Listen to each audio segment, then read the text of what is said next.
Hello दोस्तों, नमस्ते। आज हमारा टॉपिक है रस से संबंधित और अलंकार से संबंधित प्रश्न उत्तर, जो हर परीक्षा में एग्जाम की दृष्टि से क्या है, महत्वपूर्ण है। रस से संबंधित है तो रस का शाब्दिक अर्थ होता है आनंद, आनंद की प्राप्ति करना। एक हम कहे तो साधारण भाषा में जैसे काव्य को पढ़ने या सुनने से जिस आनंद की अनुभूति होती है उसे रस कहा जाता है। रस के कितने अंग होते हैं? 4 अंग। रस के 4 अंग हैं। नंबर 1 स्थायी भाव, नंबर 2 विभाव, नंबर 3 अनुभाव और नंबर 4 संचारी भाव। तो रस के ये 4 अंग हो गए। रस की परिभाषा हो गई, बेसिक सी जानकारी है। स्थायी भाव क्या होता है? प्रधान भाव होता है। स्थायी भाव की संख्या कितनी होती है? स्थायी भाव की संख्या 9 होती है। स्थायी भाव कितने होते हैं? 9। रसों की संख्या वैसे तो 11 बताई गई है, लेकिन भरत मुनि के अनुसार इन्होंने रसों की संख्या कितनी मानी है? 8, क्योंकि ये अद्भुत, श्रृंगार और शांत रस को नहीं मानते। ये श्रृंगार के अंतर्गत ही इन रसों को मानते हैं, श्रृंगार रस के अंतर्गत। तो भरत मुनि के अनुसार 8 हो गई। वैसे कुल संख्या है रसों की 11। स्थायी हो गए 9। विभाव के कितने भेद होते हैं? विभाव के 2 भेद होते हैं। विभाव के 2 भेद हैं। विभाव आलंबन विभाव और उद्दीपन विभाव। तो यहाँ हमने ये बेसिक सी जानकारी। अब करते हैं अपने क्वेश्चन। क्वेश्चन नंबर 1, शांत रस का स्थायी भाव वैराग्य, क्षमा, दया या निर्वेद। तो पहले का सही राइट आंसर होगा निर्वेद। शांत मतलब जिससे हमें क्या होती है? एक शांत अनुभूति होती है। वो शांत रहता है। शांत कौन रहते हैं? जैसे साधु संत लोग, उन्हें आप कुछ भी बोल देते हो तो वे बिल्कुल शांत मौन व्रत कर लेते हैं। तो यहाँ पे होगा निर्वेद। किस रस का स्थायी भाव रति है? भक्ति रस, श्रृंगार रस, दोनों का या दोनों का नहीं?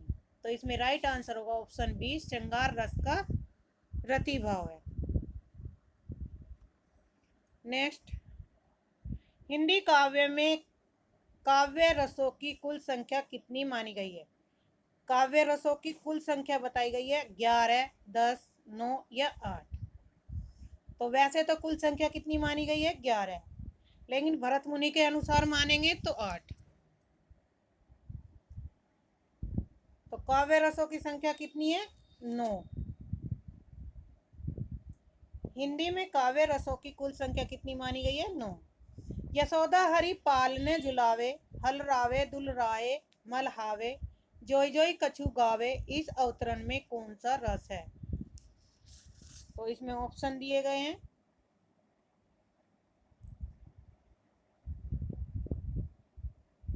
श्रृंगार रस, वात्सल्य रस, शांत रस और करुण रस।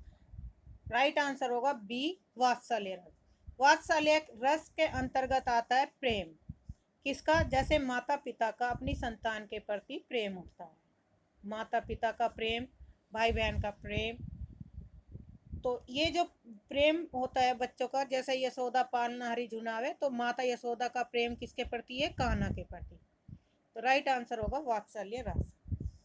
उत्साह स्थायी भाव से किस रस की निष्पत्ति होती है? शांत रस की, भयानक रस की, रौद्र की या वीर रस की? तो उत्साह का मतलब क्या होता है? वीर, योद्धा। तो इसमें राइट आंसर होगा ऑप्शन डी, जोश। नभ में झपटत बाज लखी, भूलियो सकल प्रपंच, कंपति तनु व्याकुल नयन, लावक हिलियो नैरंच। इस उदाहरण में कौन सा रस है? रौद्र रस, विभत्स रस, भयानक या वीर रस? तो इसमें कौन सा रस होगा? भूलियो सकल प्रपंच, कपित तनु व्याकुल। व्याकुल किससे? बेचैन है। किससे? या तो घृणा से होगा या किसी ईर्ष्या कारण। लावक हिलियो नरंच में कौन सा नव में झपटत बाज लखी, यानी कि बाज से क्या हो रही है, उसे घृणा हो रही है, तो इसमें होगा ऑप्शन बी विभत्स रस, और विभत्स का अर्थ होता है घृणा। जब हम किसी चीज से घृणा करते हैं तो उसके अकॉर्डिंग घृणा करने के कारण क्या हो जाता है, व्याकुल बेचैन हो जाता है। निशिचर हीन करहु मई भुज उठाई पन कीना, सकल मुनि के आश्रमन जाई जाई सुख दीना। सेवन का है, तो इस उपयुक्त उदाहरण में किस रस की निष्पत्ति हुई है, करुण रस, वीर रस, क्रोध रस या भयानक रस? तो राइट आंसर होगा वीर रस। गोविंद तो एक दूजा यह आकार, आपा मेटी जीवती मरे तो पावे करतार। उपयुक्त दोहे में किस रस का परिपाक हुआ? गोविंद एक है, आपा मेटी जीवती मरे तो पावे करतार। श्रृंगार रस, करुण रस, अद्भुत रस या शांत रस? तो इसमें कौन सा रस होगा? शांत रस, ऑप्शन डी।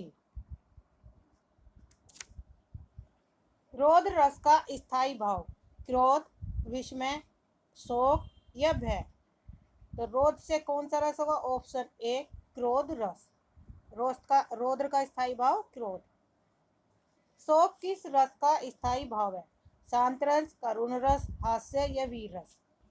शोक का मतलब दुख प्रकट करना, तो इसमें कौन सा रस होगा? करुण रस, मतलब किसी के प्रति दया भाव दिखना, उसके प्रति। किस रसराज को रसराज कहा जाता है? श्रृंगार रस, वीर रस, हास्य रस या उपयुक्त में से कोई नहीं? तो राइट आंसर होगा ऑप्शन ए श्रृंगार रस को रसराज कहा जाता है। अवलो नसानी अपने नशों में कौन सा रस है? अवलो नसानी अपने नशों में कौन सा रस है? शांत रस, करुण रस, भक्ति रस या अद्भुत रस? तो राइट आंसर होगा ऑप्शन ए शांत रस। कंकन किंकिनी नुपुर धुनि सुनी, कैत लखन सन राम हृदय गुनी, मनहु मदन दुंदुभि दीनी, मनसा विसव विजय कै कीनी। तो हमें इनमें शब्दों को पकड़ के इनकी पंक्तियों का अर्थ लगाना है। मनसा विश्व विजय कहा कीनी, तात जनक तन्या यह सोई, धनुष यज्ञ जही कारण होई। इन पंक्तियों में जनकत नया क्या है? अनुभव है, आश्रय है या विषय है, उद्दीपन है? तो राइट आंसर होगा इसमें जनक तन्य क्या है? विषय है, ऑप्शन सी।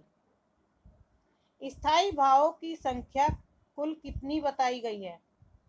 9, 10, 11 या 12? तो स्थायी भाव की संख्या 9, राइट आंसर ए। शांत रस का स्थायी भाव क्या है? जिगुप्सा, क्रोध, शोक या निर्वेद? तो राइट आंसर होगा ऑप्शन डी निर्वेद।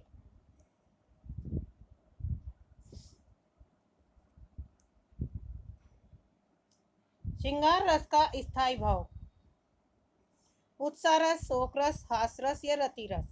तो राइट आंसर होगा ऑप्शन डी रति रस। विस्मय स्थायी भाव किस रस में होता है? हास्य रस में, शांत रस में, अद्भुत में, विभत्स में? तो विस्मय का स्थायी भाव होगा अद्भुत रस, ऑप्शन सी। किलक अरे में ने निहारू, इन दांतों पर मोती वारू। इन पंक्तियों में कौन सा रस है? वीर रस, शांत रस, वात्सल्य रस? मोती वारू यानी कि वो सारा प्रेम अपना उन पर क्या कर रही है? दांतों वो उसके प्रति निछावर कर रही है। तो वीर रस होगा, शांत रस होगा, वात्सल्य रस, हास्य रस? तो राइट आंसर होगा ऑप्शन सी वात्सल्य रस। अति मलिन वरस भानु कुमारी, अधोमुख रहित उरद नहीं, चित्तवती जो गत हारे थकित जुआरी। छुटे चियूर बदन कुम्हिलाने, ज्यो नलिनी हिमकर की मारी। इन पंक्तियों में कौन सा रस है? हास्य रस, करुण रस, विप्लव, श्रृंगार रस या संयोग रस? तो राइट आंसर होगा इसमें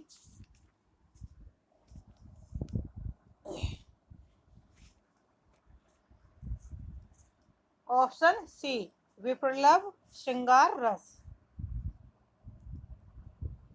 सर्वश्रेष्ठ रस किसे माना जाता है? रौद्र रस को, श्रृंगार रस को, करुण रस को या वीर रस को? 20 का सही आंसर होगा ऑप्शन बी, श्रृंगार रस। कवि बिहारी मुख्यतः किस रस के कवि थे? करुण रस, भक्ति रस, श्रृंगार रस या वीर रस? तो 21 का सही आंसर होगा ऑप्शन सी, श्रृंगारी रस के कवि थे। मेरे तो गिरधर गोपाल दूसरा न कोई, जाके सिर मोर मुकुट मेरो पति सोई। इन पंक्तियों में कौन सा अलंकार है? शांत रस, श्रृंगार रस, करुण रस, हास्य रस? तो राइट आंसर होगा ऑप्शन बी, श्रृंगार रस। शोभित कर नवनीत लिए, घुटरनु चलत रेणु तन मंडित, मुख दधि लेप किए। इन पंक्तियों में कौन सा रंग है? रस है? श्रृंगार रस, हास्य रस, करुण रस या वात्सल्य रस? तो 23 का सही राइट आंसर होगा ऑप्शन डी, वात्सल्य रस।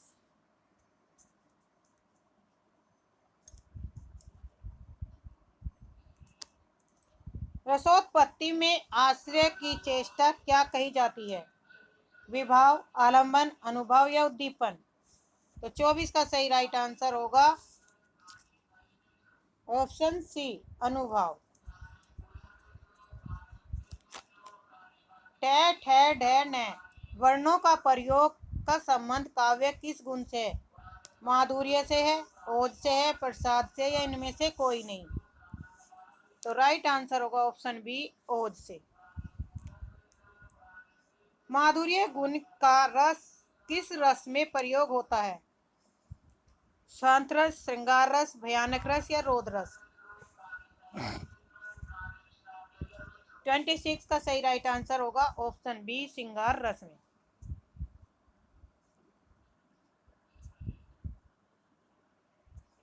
प्रिय पति वह मेरा प्राण प्यारा कहाँ, दुख जल निधि डूबी का सहारा कहाँ? इन पंक्तियों में कौन सा स्थायी भाव है? विस्मय, रति, शोक, क्रोध? तो 27 का सही राइट आंसर होगा ऑप्शन सी, शोक। यानी कि प्रिय पति वह प्राण मेरा प्राण प्यारा कहाँ, यानी कि उसके पति का उसके पास ना होना। दुख जल निधि डूबी का सहारा कहाँ, वो दुख में डूबी हुई है और उसे अपना सहारा ढूंढ रही है कि मेरा सहारा कहाँ है। तो किसके प्रेम में? वो है अपने प्रिय के प्रेम में। तो यहाँ पे शोक रस होगा। रस कितने प्रकार के होते हैं? 3, 7, 8 या 9? तो राइट आंसर होगा ऑप्शन डी, 9 प्रकार के। ऊधो मोही ब्रज बिसरत नाई, हंस सुता की सुंदर कगरी और द्रुमन की छाई। ऊधो मोही ब्रज बिसरत नाही, हंस सुता की सुंदर कगरी और दुर्मन की छाई। इन पंक्तियों में कौन सा रस है? श्रृंगार रस, हास्य रस, वीर रस या करुण रस? तो राइट आंसर होगा इसमें ऑप्शन ए, श्रृंगार रस। श्रृंगार रस किससे संबंधित है? नायक नायिका से संबंधित है। हिंदी साहित्य का नौवां रस कौन सा है? भक्ति रस, वात्सल्य रस, शांत रस या करुण रस? तो राइट आंसर होगा ऑप्शन ए, ऑप्शन सी, शांत रस। उस काल मारे क्रोध के तन कांपने उसका लगा, मानो हवा के जोर से सोता हुआ सागर जगा। प्रस्तुत पंक्तियों में कौन सा रस है? वीर रस, रौद्र, अद्भुत या करुण? तो राइट आंसर होगा क्रोध का क्या होता है? रौद्र। रौद्र माने क्रोध। वाक्यम रसात्मक काव्यम किसका कथन है? विश्वनाथ, राजशेखर, श्रीहर्ष या भास? तो ये किसका है? विश्वनाथ का है, ऑप्शन ए।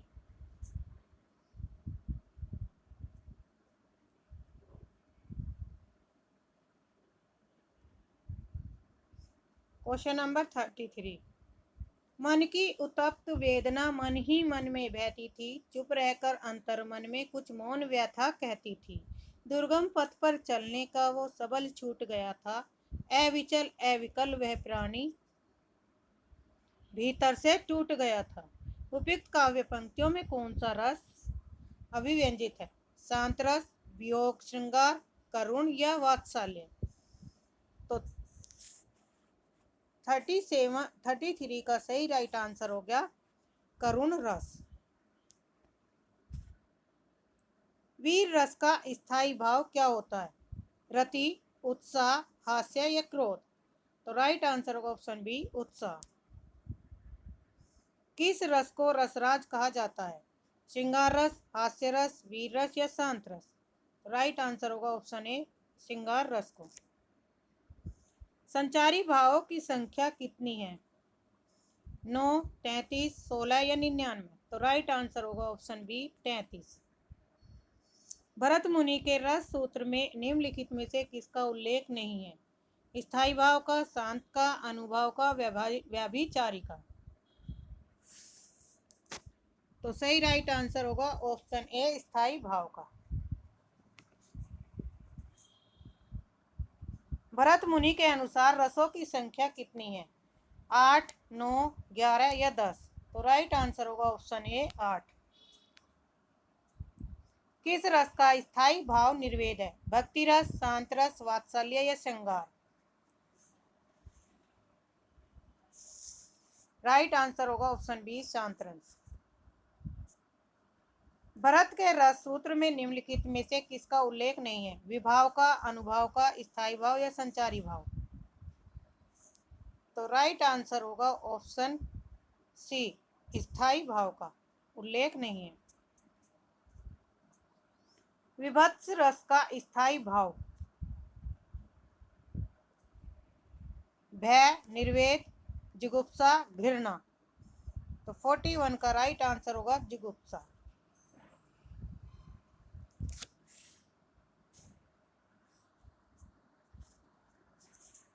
अब है अलंकार से संबंधित प्रश्न उत्तर। अलंकार का शाब्दिक अर्थ है अलम और कार, यानी ये दो शब्दों से मिलकर बना है। अलम प्लस कार, दो शब्दों से मिलकर बना है। अलम का अर्थ है भूषण या सजावट, भूषण या सजावट।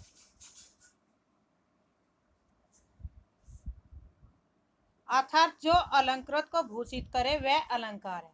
जिस प्रकार स्त्रियां अपने साज श्रृंगार के लिए आभूषणों का प्रयोग करती है, उसी प्रकार आभूषण अलंकार कहलाते हैं। अलंकार हमारे 3 प्रकार के होते हैं मुख्य रूप से, अर्थालंकार, शब्दालंकार और उभालंकार। तो आज हम अलंकारों के बारे में पढ़ेंगे। शब्दालंकार के भी भेद होते हैं। शब्दालंकार के अंतर्गत आते हैं, शब्दालंकार के अंतर्गत आने वाले अलंकार। नंबर 1 अनुप्रास, नंबर 2 यमक, सलेस, वक्रोंती और विप्सा। यहाँ से ही आपका क्वेश्चन बनेगा कि 4 ऑप्शन दे देंगे, बताइए इसमें शब्द अलंकार कौन सा है और कौन सा अर्थ अलंकार का है, कौन सा नहीं है। तो ये हुई हमारे अलंकार। अब क्वेश्चन पे चलते हैं। तो पर वारो उर्वशी सुन साधिके सुजान, तू मोहन की उर्वशी हवे उर्वशी समान। तो यहाँ पे कौन सा अलंकार होगा? अनुप्रास, यमक, श्लेष, रूपक।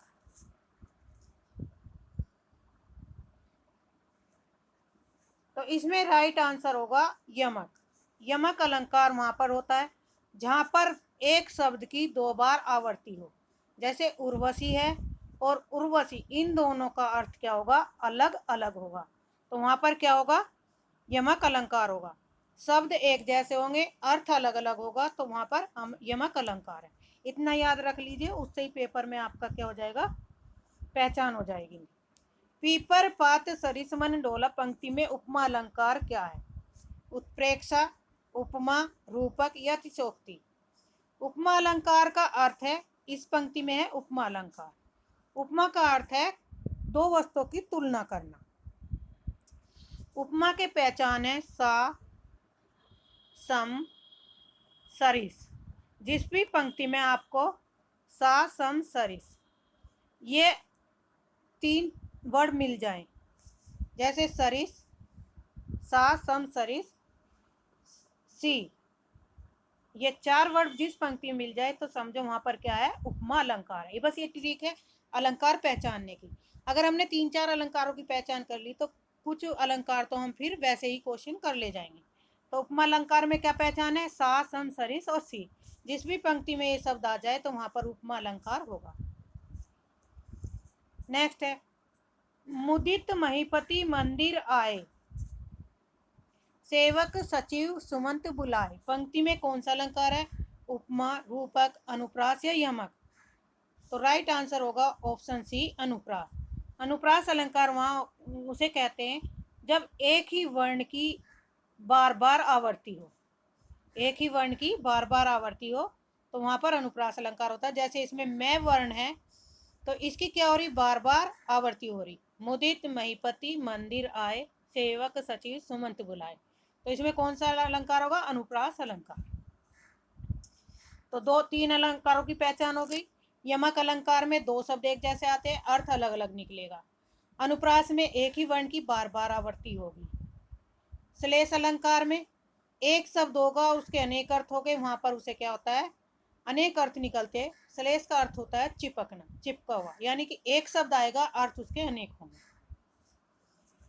क्वेश्चन नंबर 4, चरण धरत चिंता करत, चितवत चारों ओर, सवरन को ढूंढत फिरत, व्याभि व्याभि चोर।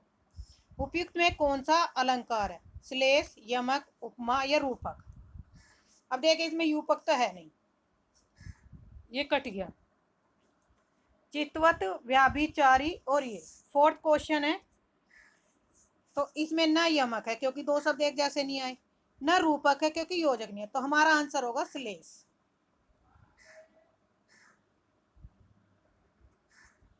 ऑप्शन ए से, तीन बेर खाती, सोवे तीन बेर खाती। पंक्ति में चयनित कीजिए, तीन बेर और तीन बेर। अनुप्रास, श्लेष, अनुयुक्ति या अयमक। तो इसमें कौन सा अलंकार होगा, ऑप्शन डी, यमक, क्योंकि तीन बेर का मतलब है बार और तीन बेर का मतलब है तीन बेर खाती है, वो तीन बेर खाती है और दिन में 3 बार खाती है। तो यहाँ पे अलंकार यमक अलंकार होगा, दोनों का अर्थ क्या है, अलग अलग है। चरण कमल बंदो हरिराई। पंक्ति में कौन सा अलंकार है, उपमा, रूपक, श्लेष या अतियोक्ति। तो राइट आंसर इसमें क्या होगा, रूपक अलंकार। इसमें चरण है और कमल है, यानी कि चरण की और कमल में क्या कर दिया, अभेद आरोपित कर दिया कि इसमें कोई भेद नहीं है। चरण और कमल किसके अनुसार है, भगवान के चरणों से इसकी वंदना की गई है। तो यहाँ पर क्या होगा, रूपक अलंकार। कमल को चरण, ईश्वर के चरण कमलों की वंदना, कमल के फूल को ईश्वर के चरण मान लिया गया यहाँ पे। उस काल मारे क्रोध के, तनु कांपने उनका लगा, मानो हवा के जोर से सोता हुआ सागर जागा। इस उदाहरण में कौन सा अलंकार है, अतिशयोक्ति अलंकार, उपमा अलंकार, उत्प्रेक्षा और रूपक। जहाँ उत्प्रेक्षा इसमें है, राइट आंसर ऑप्शन सी, उत्प्रेक्षा। उत्प्रेक्षा अलंकार वहां होता है जहां पर कोई संभावना प्रकट की जाए, जैसे इसमें पहचान है मानो, मन हो, जहनो। जिस भी पंक्ति में ये शब्द आ जाएं तो वहां पर क्या होगा, उत्प्रेक्षा अलंकार होगा। ये उत्प्रेक्षा अलंकार की पहचान है। निम्नलिखित विकल्पों में शब्द अलंकार को चिन्हित कीजिए, यमक अलंकार, रूपक अलंकार, व्यतिरेक और प्रतीक। अभी मैंने शुरू में बताया था कि शब्द अलंकार बताना इसमें, तो राइट आंसर होगा ऑप्शन ए, यमक अलंकार है। यमक अलंकार में कौन चार अलंकार आते हैं, यमक, श्लेष और विवक्षा, वक्रोक्ति, अनुप्रास।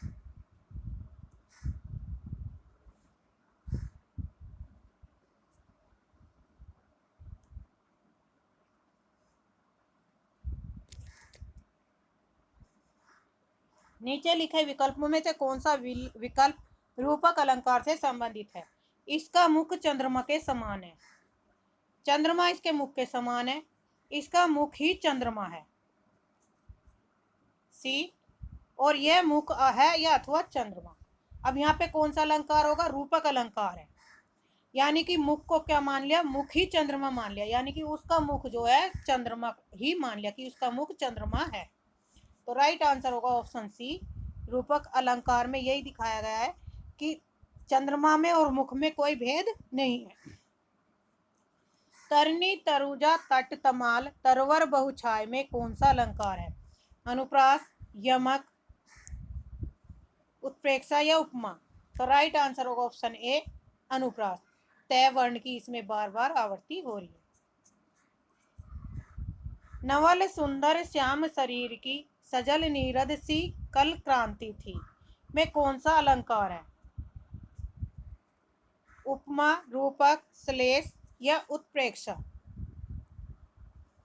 तो श्याम शरीर, इसमें 11वें का आंसर होगा ऑप्शन ए उपमा अलंकार। सियारा, नारद, सी। शेष महेश गणेश दिनेश सुरेशहु जाहि निरंतर गावे इस काव्य पंक्ति में कौन सा अलंकार है? रूपक, यमक, अनुप्रास या श्लेष। तो 12वें में सही राइट आंसर होगा अनुप्रास, क्योंकि से की बार बार आवर्ती हो रही है। फूले कांस सकल मई छाई जन्हु बरसा ऋतु परकट बढ़ाई में कौन सा अलंकार है? अभी मैंने बताया था जनु, यमक, श्लेष, रूपक या उत्प्रेक्षा। तो राइट आंसर होगा ऑप्शन डी उत्प्रेक्षा। रूपक अलंकार यहाँ होता है जब उपमेय की उपमान की समानता हो, उपमेय उपमान के अभेद में हो, उपमेय से उपमान की विशेषता हो या उपमेय से उपमान की हीनता हो। तो 14 का सही राइट आंसर होगा ऑप्शन बी, क्योंकि उपमेय और उपमान का क्या हो गया? अभेद में है, उनमें कोई भेद नहीं है। जो जो बूढ़े श्याम रंग त्यो त्यो उज्जवल होए इस पंक्ति में कौन सा अलंकार है? विरोधाभास, यमक, उत्प्रेक्षा और उपमा। तो 15 का सही राइट आंसर होगा ऑप्शन ए विरोधाभास अलंकार है। सिर झुका तूने नियति की मान ली यह बात स्वयं ही मुरझा गया तेरा हृदय जल जात इस पंक्ति में कौन सा अलंकार है? श्लेष अलंकार, दिवसान का समय, अनुप्रास अलंकार, उत्प्रेक्षा या रूपक। तो राइट आंसर होगा ऑप्शन डी रूपक अलंकार। उपमेय में उपमान का आरोप होने पर अलंकार होता है उत्प्रेक्षा, रूपक, मानवीकरण, अपनुति।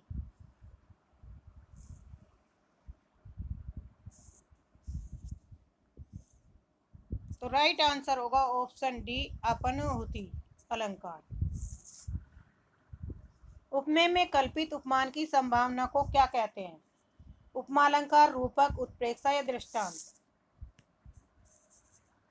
तो राइट आंसर होगा ऑप्शन बी रूपक अलंकार।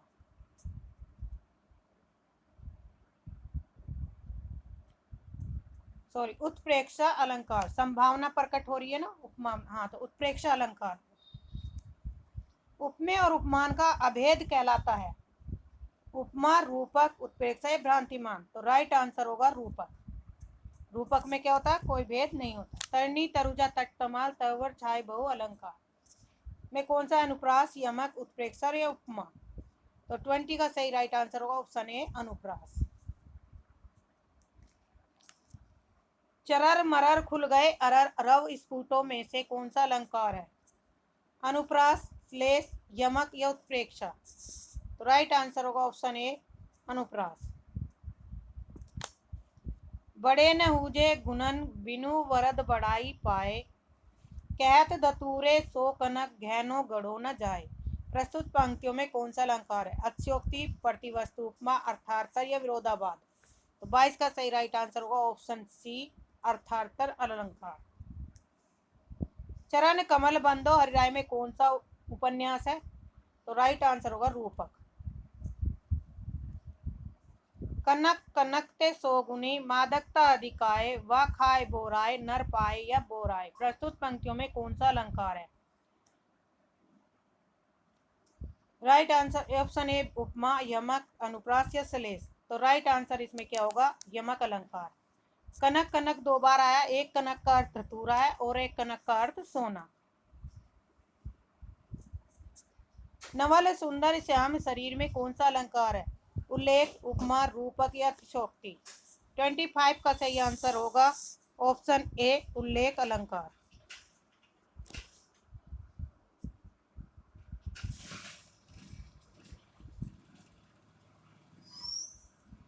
दिवसान का समय मेघ में आसमान से उतर रही, वह संध्या सुंदरी परी सी धीरे धीरे। उपमा अलंकार, रूपक या मानवीकरण, इनमें से कोई नहीं। 26 का सही राइट आंसर होगा ऑप्शन ए उपमा अलंकार।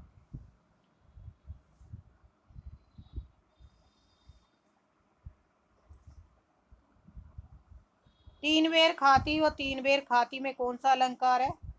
यमक अलंकार, ऑप्शन सी। अब अली रही गुलाब में अपत्य कटीली डार में कौन सा अलंकार है? उपमा,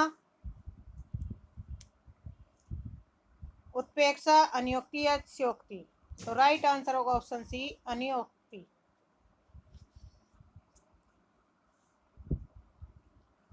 अति मलिन वृष भानु कुमारी, अधोमुख रहित उरद नहीं चितवत, जो गाथ हरे थाकित जुआरी, छूटे चिहु बदन कुमिलानो, जो नलनी हिमकर की मारी। प्रस्तुत पंक्ति में कौन सा अलंकार है? अनुप्रास, उत्प्रेक्षा, रूपक या उपमा। तो राइट आंसर होगा इसमें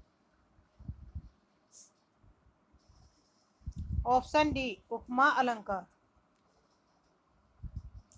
नहीं पराग नहीं मधुर मधु, नहीं विकास ही काल, अली कली ही सो विद्यो, आगे कौन हवाल। प्रस्तुत पंक्तियों में कौन सा अलंकार है? तो 30 का सही राइट आंसर होगा अनियुक्ति अलंकार। कबीरा सोई पीर है, जे जाने पर पीर, जे पर पीर न जाने सो काफिर बेपीर। प्रस्तुत पंक्तियों में कौन सा अलंकार है? 31 का सही आंसर होगा ऑप्शन ए यमक अलंकार। पीर और पीर। संदेशनी मधुबन कूप भरे में कौन सा अलंकार है? रूपक, वक्रोंति, अनियोक्ति या अतिशयोक्ति। 32 का सही राइट आंसर होगा ऑप्शन डी अतिशयोक्ति। अतिशयोक्ति में क्या होता है? बढ़ा चढ़ाकर बात करना। पट पीत मानव तड़ित, रुचि सुधि नेमी जनक सुतावर में कौन सा अलंकार है? उपमा, रूपक, उत्प्रेक्षा या उदाहरण। तो राइट आंसर होगा ऑप्शन सी उत्प्रेक्षा। रहीमन जो गति दीप की, कुल कपूत गति सोए, बारे उजियारे लगे बड़े अंधेरो होए। प्रस्तुत व पंक्तियों में कौन सा अलंकार है? तो राइट आंसर होगा ऑप्शन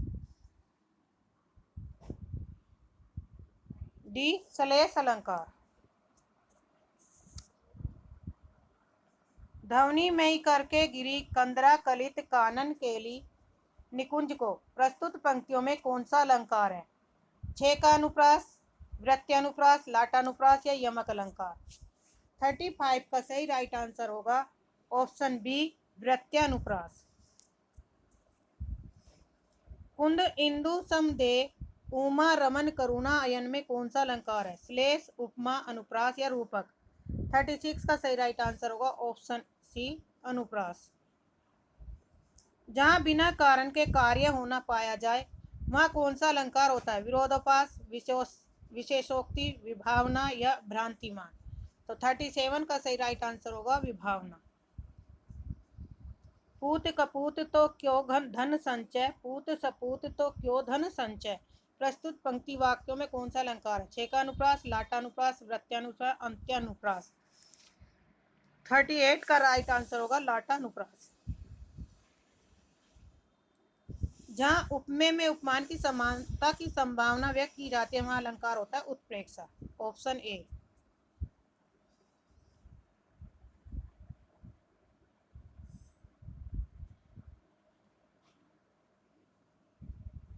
ऑप्शन बी।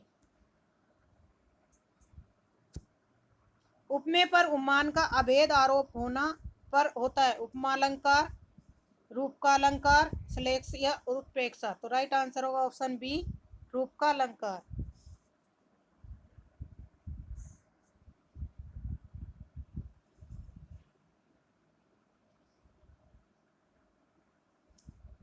जहाँ उपमेय का निषाद करके उपमान का उपयोग किया जाए वहाँ कौन सा अलंकार होता है?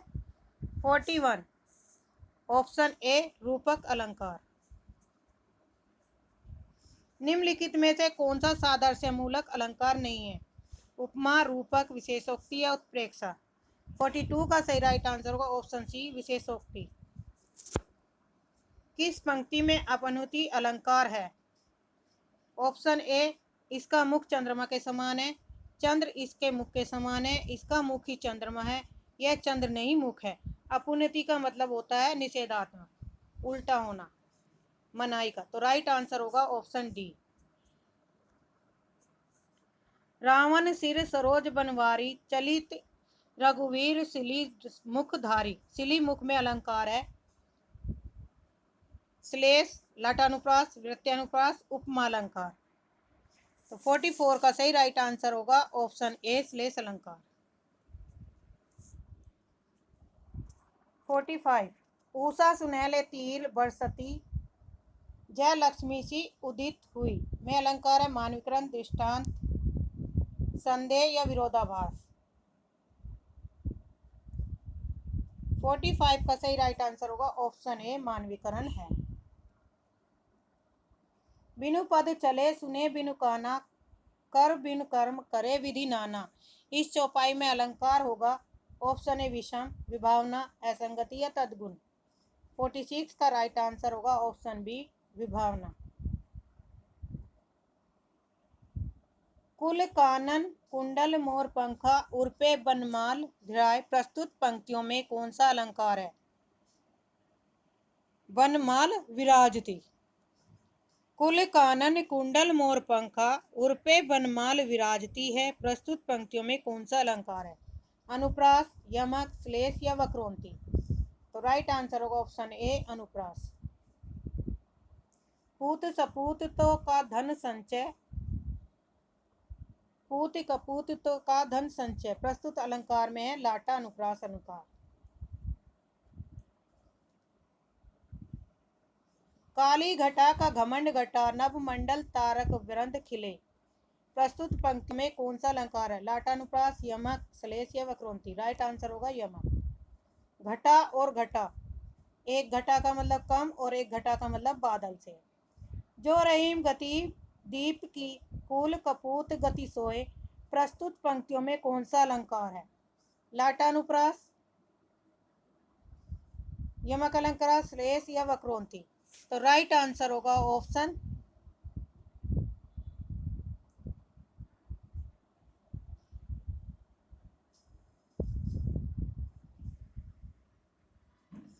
सी श्लेष अलंकार। को तुम है घन श्याम हम तो वर्षों कित जाए, नहीं मनमोहन है प्रिय फिर क्यों पकड़त पाए। प्रस्तुत पंक्तियों में कौन सा अलंकार है? लाटानुप्रास, यमक, श्लेष या वक्रोंती। 51 का सही आंसर है ऑप्शन डी वक्रोंती अलंकार।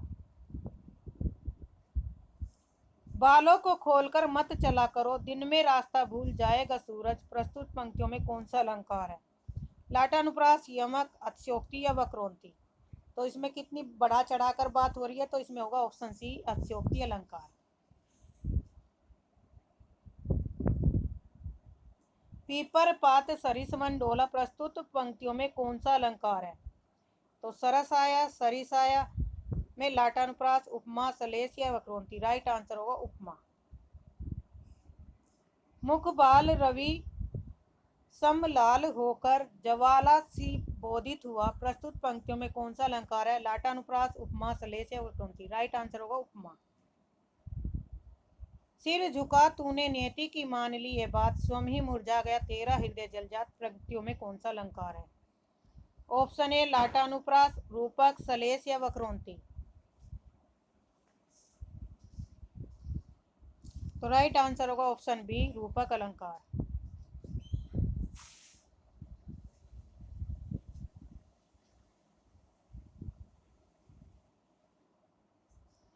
शशि मुख पर घूंघट डाले, अंचल में दीप छपाए। प्रस्तुत पंक्तियों में कौन सा अलंकार है? लाटानुप्रास, रूपक, श्लेष या वक्रोंती। 56 का सही राइट आंसर होगा ऑप्शन बी रूपक अलंकार। पायो जी पायो मैंने राम रतन धन पायो प्रस्तुत पंक्ति में कौन सा अलंकार है? लाटानुप्रास, रूपक, श्लेष या वक्रोंती? तो राइट आंसर होगा रूपक। सोत ओढ़े पीठ पत श्याम सलोने गात मानव नीलमणि शैल पर आतप प्रयो प्रभात। लाटानुप्रास, रूपक, उत्प्रेक्षा या वक्रोंती? तो राइट आंसर होगा ऑप्शन सी उत्प्रेक्षा। हनुमान की पूंछ में लगन न पाई आग लंका शीघ्र ही जल गई गए निशाचर भाग। प्रस्तुत पंक्तियों में कौन सा अलंकार? अतिशयोक्ति, रूपक, श्लेष या वक्रोंती? तो राइट आंसर होगा अतिशयोक्ति। अतिशयोक्ति का अर्थ है बढ़ा चढ़ाकर वर्णन करना, कि हनुमान की पूंछ में आग भी नहीं लग गई और लंका शीघ्र ही जल गई। तो यहाँ पर कितना बढ़ा चढ़ाकर इसका वर्णन किया गया है। नाक का मोती अधर की कांति से बीज दाड़िम का समझकर भ्रांति से देख सहसा हुआ सुख मौन सोचता है अन्य सुख यह कौन। प्रस्तुत पंक्तियों में कौन सा अलंकार है? भ्रांतिमान, रूपक, श्लेष या वक्रोंती? तो इसमें क्या हुआ? भ्रम हुआ है। किसको? नाक के मोती को और दाड़िम यानी कि अनाज जो अनार का है उसके दाने को मोती की में भ्रम हुआ सुख को सुए को, तो वो सोच में पड़ गया ये मोती है या अनार का दाना। ऑप्शन ए सही है। रेमन पानी राखे बिन पानी सब सून पानी गए न उभरे मोती मानुष चून। प्रस्तुत पंक्तियों में कौन सा अलंकार है? लाटानुप्रास, दीपक, श्लेष या वक्रोंती? तो राइट आंसर होगा ऑप्शन सी श्लेष।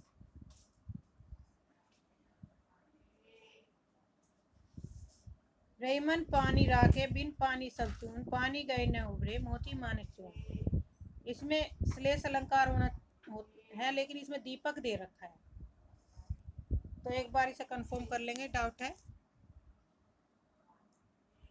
यह अनुरागी चित्त की गति समझे नहीं कोई जो जो बूढ़े श्याम रंग त्यो त्यो उज्जवल होए। प्रस्तुत पंक्तियों में कौन सा अलंकार है? विरोधाभास, रूपक, श्लेष या वक्रोंती? तो राइट आंसर होगा ऑप्शन ए, इसमें विरोधाभास है। तो आज के लिए इतना ही। धन्यवाद। चैनल को सब्सक्राइब करिए, लाइक करिए, शेयर करिए ताकि आपको समय पर नोटिफिकेशन मिलती रहे।